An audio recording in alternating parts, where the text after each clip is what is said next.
বিধানসভায় একেবারে সরগরম, যেখানে বিজেপি আজকে ওয়াকআউট করেছে।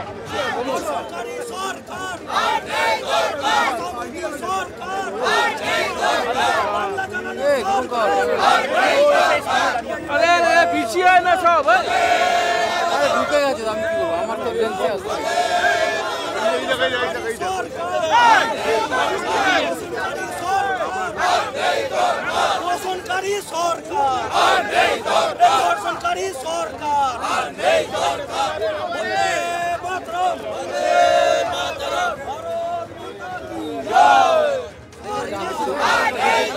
কমল পিছিয়ে পিছিয়ে কমল।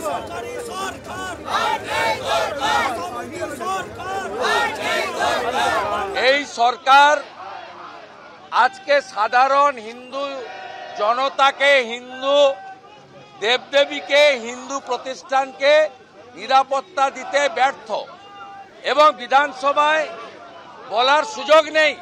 নওদাতে, মুর্শিদাবাদের পাটিকাবাড়ি বাজারে 15টা হিন্দু দোকান পুড়িয়েছে, লুট করেছে। পুলিশ মন্ত্রী উত্তর দিন। হিন্দুরা যেখানে সংখ্যায় কম, তারা থাকতে পারবে কিনা জানতে চাইছে বাংলা। তাই আজকে বিজেপির এমএলএরা ভিতরে বিক্ষোভ করেছে, বাইরে বিক্ষোভ করছে এবং আগামীকাল আমাদের এমএলএরা যাদবপুর বিশ্ববিদ্যালয় এবং বিরোধী দলনেতা সহ বিজেপি বিধায়কদের গত 4 বছরে 9 মাস হাউসের বাইরে রাখার প্রতিবাদে মুলতবি প্রস্তাব তো আনবেই এবং আগামীকাল ব্যাপক বিক্ষোভের জন্য প্রস্তুত থাকুন। 1 ইঞ্চি জমি ছাড়া হবে না। সরাসরি আপনাদের নিয়ে যাব বিধানসভা চত্বরে। উজ্জ্বল মুখোপাধ্যায় রয়েছেন আমাদের সঙ্গে। উজ্জ্বল, আজকেও যেমন বিধানসভার অভ্যন্তর যেমন উত্তপ্ত হয়ে উঠলো, বিজেপি ওয়াকআউট করার পর একেবারে বাইরে এসে তারা কাগজ ছিঁড়ছিলেন, আমরা দেখলাম। আগামীকালের কর্মসূচি কি ঘোষণা করা হচ্ছে এবং কেনই বা তাদের এই বিক্ষোভ? দেখো, আজকের বিক্ষোভের কারণ হচ্ছে তারা একটি মুলতবি প্রস্তাব এনেছিলেন এবং সেই মুলতবি প্রস্তাবের মূল বিষয় ছিল যে সংবিধানে বলা আছে প্রত্যেকটা মানুষ তার নিজের ধর্ম পালন করতে পারবেন এবং তার ধর্মস্থানকে সুরক্ষিত রাখতে পারবেন। কিন্তু বিজেপির অভিযোগ যে এ রাজ্যে সেটা বিঘ্নিত হচ্ছে। এই সংক্রান্ত একটি মুলতবি প্রস্তাব তারা জমা দিয়েছিলেন অধ্যক্ষের কাছে, কিন্তু অধ্যক্ষ জানিয়ে দেন যে এই ধরনের একটি মুলতবি প্রস্তাব আগেও আনা হয়েছে, একই বিষয় পরপর 2টি মুলতবি প্রস্তাব আনা যায় না, ফলে এই মুলতবি প্রস্তাব তিনি খারিজ করে দেন।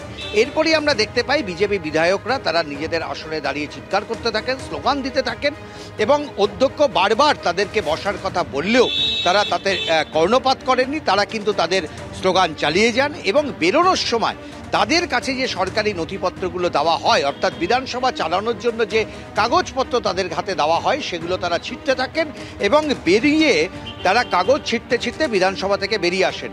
অধ্যক্ষকে দেখা যায় একটা কড়া নির্দেশ জারি করতে। তিনি তার সচিবালয়কে নির্দেশ দেন যে এখন থেকে কোনো সরকারি এই ধরনের কাগজপত্র সেগুলো বিজেপির বিধায়কদের টেবিলে দেওয়া হবে না। এরপর আমরা দেখি এখানে এসে দীর্ঘক্ষণ ধরে বিজেপি বিধায়করা তারা প্রতিবাদ জানান, তারা বিক্ষোভ করেন এবং শুভেন্দু অধিকারী বিরোধী দলনেতা তিনি জানান যে আজ 1টা থেকে 3টে মানে কিছুক্ষণের মধ্যেই বিজেপি বিধায়করা তারা অবস্থান করবে, প্রতিবাদ জানাবে। তাদের দাবি যে যেভাবে পরপর বিজেপি বিধায়কদেরকে সাসপেন্ড করা হচ্ছে, তাদেরকে কণ্ঠরোধ করা হচ্ছে, তার বিরুদ্ধে তাদের আজকে প্রতিবাদ। আগামীকাল আরও একটি মুলতবি প্রস্তাব বিজেপির তরফে জমা দেওয়া হবে। তার 2টো বিষয়, 1, যাদবপুর কাণ্ড নিয়ে বিধানসভায় আলোচনা করতে দিতে হবে, আর 2, যে কেন বারবার বিরোধী দলের যারা নেতৃত্বে রয়েছেন, বিরোধী দলনেতা থেকে শুরু করে বিজেপির বিধায়করা, তাদেরকে কেন এইভাবে সাসপেন্ড করা হয়। মূলত এই 2টো বিষয় নিয়ে তারা কালকে মুলতবি প্রস্তাব জমা দেবেন এবং যদি সেই মুলতবি প্রস্তাব নিয়ে বিধানসভায় আলোচনা না করতে দেওয়া হয়, তাহলে আবার ফের বাইরে এসে বিজেপি যে বিক্ষোভ দেখাবে তার ইঙ্গিত কিন্তু স্পষ্ট করে দিলেন শুভেন্দু অধিকারী। তিনি এখন এই মুহূর্তে বিজেপি বিধায়কদের সঙ্গে কথা বলছেন। কিছুক্ষণের মধ্যেই কিন্তু এখানে শুরু হবে ধর্না এবং হয় এখানে নয়তো বিধানসভার ভেতরে তারা ধর্নায় বসবেন এবং তারপরই চূড়ান্ত হবে বিজেপির কি রণকৌশল। আজকের রণকৌশল একটাই, সেটা হচ্ছে বিজেপি বিধায়করা আগামী আরও 2 ঘন্টা ধরে তারা বিধানসভার অলিন্দে বসে তারা বিক্ষোভ দেখাবেন। একেবারে উজ্জ্বল, ধন্যবাদ। এবং গতকালই আমরা যেমনটা দেখেছি যে দুজন বিজেপি বিধায়ককে বার করে দিয়েছেন অধ্যক্ষ, এবং একজন বিজেপি বিধায়ক দীপক বর্মন, তাকে সাসপেন্ড করার সিদ্ধান্ত। অর্থাৎ আগে শুভেন্দু অধিকারী সহ মোট 4 জন বিজেপি বিধায়ক সাসপেন্ড হয়েছিলেন, এবার আরও একজন, মোট 5 জন। কি কারণে বিজেপি বিধায়কদের এভাবে সাসপেন্ড করা হচ্ছে তার প্রতিবাদ জানিয়ে আজকে আর কিছুক্ষণের মধ্যেই বিজেপির পরিষদীয় দল তারা বিধানসভা চত্বরে ধর্ণা কর্মসূচি শুরু করবে।